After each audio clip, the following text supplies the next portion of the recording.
Assalamualaikum Barai, selamat datang kembali di Guru Gembul Channel. Sekarang kita punya kajian tentang terorisme.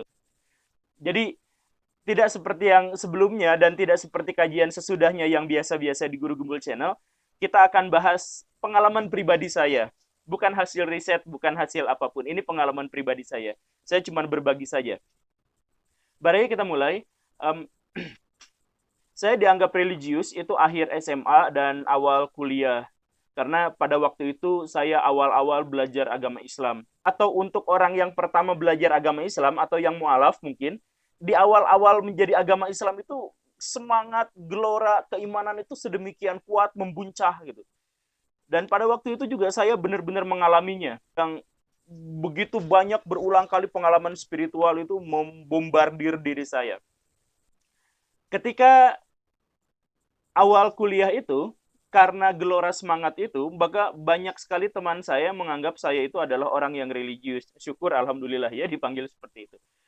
Nah, akhirnya kawan saya yang namanya Fajar datang menemui saya. Dia curhat, dia cerita bahwa dia sedang didekati oleh seorang perempuan yang mengajak dia untuk bergabung dalam sebuah kelompok pengajian. Fajar, kawan saya itu curiga karena kelompok pengajian ini agak berbeda dan agak tertutup dibanding kelompok pengajian yang lain.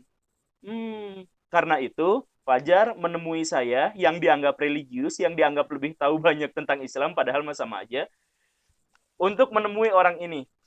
Akhirnya, pada suatu waktu, di salah satu sekolah tinggi di kota saya, jam 3 sore, kami bertemu dengan orang itu. Yang ternyata, di luar dugaan saya, dia perempuan, Chinese, sipit putih gitu, agak gemuk, pakai kacamata, dan tidak berhijab, tidak berjilbab, tidak pakai kerudung. Pakaiannya biasa-biasa aja, pakai kaos, celana jeans, dan seterusnya. Saya agak ragu, orang ini ngajak pengajian atau gimana, tetapi keraguan saya hilang karena begitu dia dipersilahkan untuk berbicara, tiba-tiba wawasan keislamannya itu keluar. Dia mampu menyebutkan dalil-dalil Al-Quran satu demi satu, kemudian disangkut pautkan dengan fenomena yang terjadi saat ini.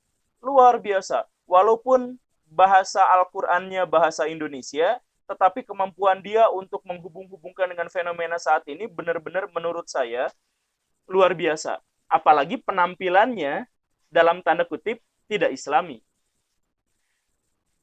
Saya terperangah, saya bingung, dan apa yang dia sampaikan, inti pokok dari yang dia sampaikan itu adalah pertama, bahwa negara Islam itu adalah negara yang sangat ideal, sangat baik, sangat bla bla bla, dan ini diperintahkan oleh Tuhan dan diajarkan oleh Nabi Muhammad.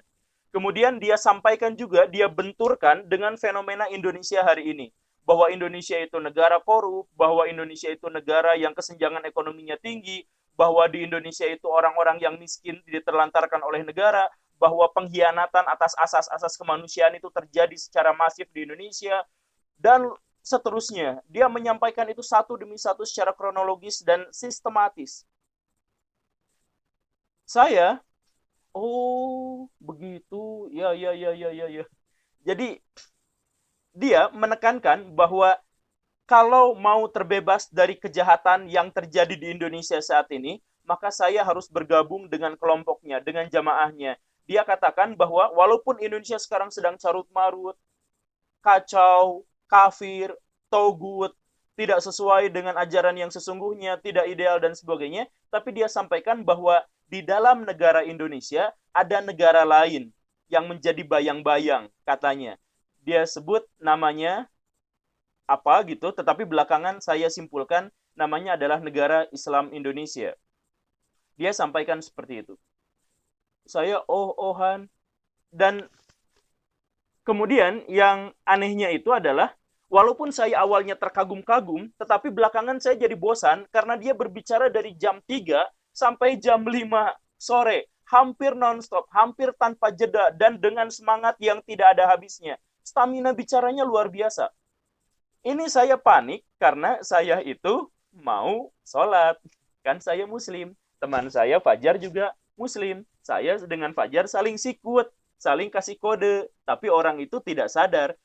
Ini Udah jam 5 sore, tapi dia tidak mengajak sholat atau tidak mempersilahkan saya untuk sholat, untuk apa. Nah, di satu sisi, saya dengan Fajar itu kan mau memata-matai dia. Jadi saya berakting dengan Fajar itu, orang Islam yang abangan, orang Islam yang ngampung, orang Islam yang nggak ngerti apa-apa soal Islam gitu. Jadi tidak mungkin juga ngajak sholat. Tetapi di sisi lain, itu kan cuma pura-pura, itu acting. Saya cuma memata-matai. Saya sesungguhnya memang mau sholat. Ini sudah jam 5, waktunya sudah mendekati akhir untuk sholat asar. Jadi saya saling sikut dengan Fajar, ini apa yang harus kami lakukan? Kami terperangkap di sini dengan seorang perempuan yang terus-menerus berbicara tentang bagaimana negara ideal seharusnya terbentuk. Si perempuan itu juga menekankan kepada saya, dia nanya kepada saya, kamu sudah bersyahadat belum? Ya sudah. Kapan? Saya agak bingung. Di depan siapa? Hah? Ya, saya tidak bisa menjelaskan dengan baik pada waktu itu karena sebagai seorang muslim, syahadat itu ya dilakukan setiap hari. Dan itu pribadi. Di depan siapa? Ya, di depan ulama, di depan guru ngaji, di depan siapa gitu saya bilang. Nah, dia katakan bahwa syahadat saya tidak sah. Dan karena itu, saya belum muslim pada waktu itu. Karena menurut dia, syahadat yang sesungguhnya itu adalah syahadat di depan imam. Di depan kepala negara. Saya kaget, dia bilang, syahadat itu bukan hanya persaksian bahwa saya menyatakan Tuhan itu Esa, bukan hanya persaksian bahwa saya mengikuti ajaran Nabi Muhammad, bukan hanya itu. Tetapi persaksian, proklamasi, deklarasi secara pribadi bahwa dirinya masuk ke dalam sebuah negara Islam dan akan memusuhi negara non-Islam yang dia sebut sebagai negara kafir harbi. Sekarang, Indonesia, Republik Indonesia yang sekarang itu adalah negara kafir harbi yang tidak menjalankan syariat Islam, yang mengkhianati amanat rakyatnya, yang menginjak-injak kedaulatan agama. Katanya seperti itu. Jadi, saya belum berislam. Maka dia tawarkan, mau nggak kamu masuk ke dalam Islam? Kan saya bingung. Kan saya sudah Islam waktu itu. Kok masih dikatakan belum Islam? Tapi mau nggak? Ya, untuk alasan memata-matai, saya iyahkan saja. Dia bilang, nanti saya akan dipertemukan dengan seseorang. Jadi agen yang ini, yang ngomongnya mampu bertahan selama 2 jam itu belum ada apa-apanya. Masih ada pimpinannya yang lebih tinggi lagi. Wah, saya kaget. Kagumnya saya akan bertambah berkali lipat pikiran saya. Tetapi dia ingatkan sekali lagi bahwa ini rahasia. Tolong jangan banyak berbicara ke sana ke sini. Karena negara Islam yang sekarang sedang dirintis itu adalah negara Islam yang akan mengalahkan negara Indonesia yang sekarang. Oh, ya sudah seperti itu. Dia juga menekankan bahwa akhirnya terjawab juga ya, kenapa dia tidak ngajak sholat. Dia menekankan bahwa selama negara Islam belum terbentuk, maka syariat Islam juga tidak mungkin bisa dilaksanakan. Maka syariat Islam termasuk juga sholat, termasuk juga puasa, termasuk juga zakat, dan seterusnya, maka itu tidak terlalu sah dan bukan menjadi sebuah prioritas. Karena negara Islamnya belum terbentuk. Bayangkan, saya sholat tetapi di sebuah negara yang najis. Maka saya belum sah sholatnya.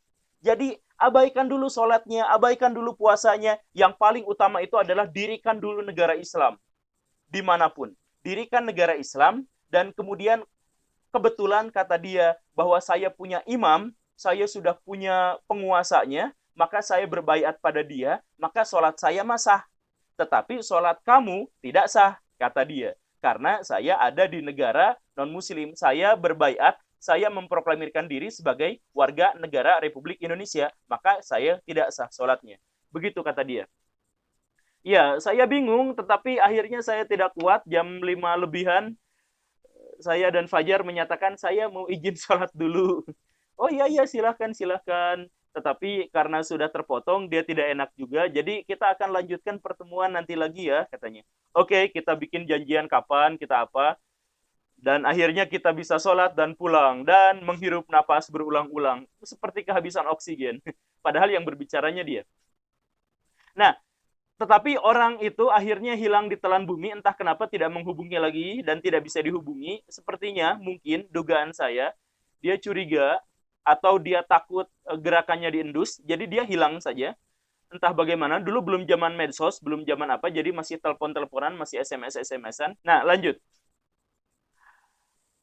Ketika saya bertanya kepada senior-senior saya yang saya anggap lebih paham tentang Islam, si senior-senior saya itu akhirnya menceritakan tentang negara Islam dan negara Islam Indonesia. Dan yang membuat saya terkejut, beberapa senior saya juga ternyata adalah sudah menyatakan diri sebagai bagian dari negara Islam Indonesia. Saya kaget. Saya diberi buku. Tring. Saya punya dua bahkan buku ini. Um, yang isinya dalam buku itu menceritakan bahwa memang syahadat itu harus di depan imam karena syahadat itu adalah sebuah proklamasi sama persis seperti yang diceritakan sama si perempuan itu. Tetapi ketika saya tanya kepada senior saya itu, NI itu yang menajiskan orang lain, yang orang tuanya sendiri dan sebagainya, dia bilang, oh itu NI yang sempalan. Jadi katanya di Indonesia itu ada begitu banyak NII. Dan salah satu NII yang kuat, kata dia, itu sudah berhasil memiliki anggota dari tentara, katanya, dari pejabat, dan dia memiliki pasokan senjata dan pasokan dana yang sudah cukup kuat. Katanya di Jakarta saja jumlahnya 10.000 orang. Itu klaim sepihak dari senior saya. Saya tidak pernah mencari klarifikasi, saya tidak pernah mengkonfirmasi dari berita-berita yang lain, dan tidak ada memang. Itu hanya klaim, jadi saya tidak tahu itu benar salahnya. Tetapi NII yang ekstrim itu, yang tadi sampai menjadi teroris itu, sampai menyatakan bahwa keluarga sendiri itu najis untuk disentuh. Jadi teman saya katanya cerita ya katanya. Teman saya yang dulunya NII, dia didoktrin untuk menganggap najis orang tuanya sendiri. Jadi ketika dia pulang kampung ketemu sama orang tuanya, dia tidak mau makan dialasi sama orang tuanya yang kangen pada dia, tidak mau dipeluk, bajunya tidak mau dicuci dan seterusnya karena orang tuanya najis. Pernah dia bertengkar hebat dengan orang tuanya gara-gara orang tuanya secara inisiatif sendiri ngambil bajunya dicuciin dan itu langsung diambil, dimarahin, ini katanya jadi najis dan seterusnya. Orang tua sendiri dikatain najis. Itu kata orang yang sudah pernah bergabung dengan NII itu. Dan ya seperti yang sudah kita ketahui ketika ISIS bergelora, berkibar benderanya di Timur Tengah, ada banyak orang-orang Indonesia yang datang ke sana dan mengklaim dirinya adalah orang NII yang bergabung dengan ISIS. Ya, sekian saja Baraya. Kapan-kapan kita akan bahas lebih lanjut lagi tentang terorisme ini. Tetapi menurut pribadi saya yakin mereka itu walaupun namanya negara Islam Indonesia, mereka bukan Islam. Karena asas-asas dasar Islam seperti sholat, puasa, mereka tidak laksanakan. Larangan-larangan paling dasar Islam seperti dilarang membunuh, dilarang mencuri, mereka justru melakukannya. Begitu. Ya, itu pribadi. Terima kasih Baraya karena sudah menyimak pengalaman saya. Semoga bermanfaat dan semoga bisa dijadikan pelajaran. Kita akan bahas kaji ini kapan-kapan. Lanjutannya, saya Guru Gembul. Silakan tonton episode saya yang lain. Assalamualaikum warahmatullahi wabarakatuh.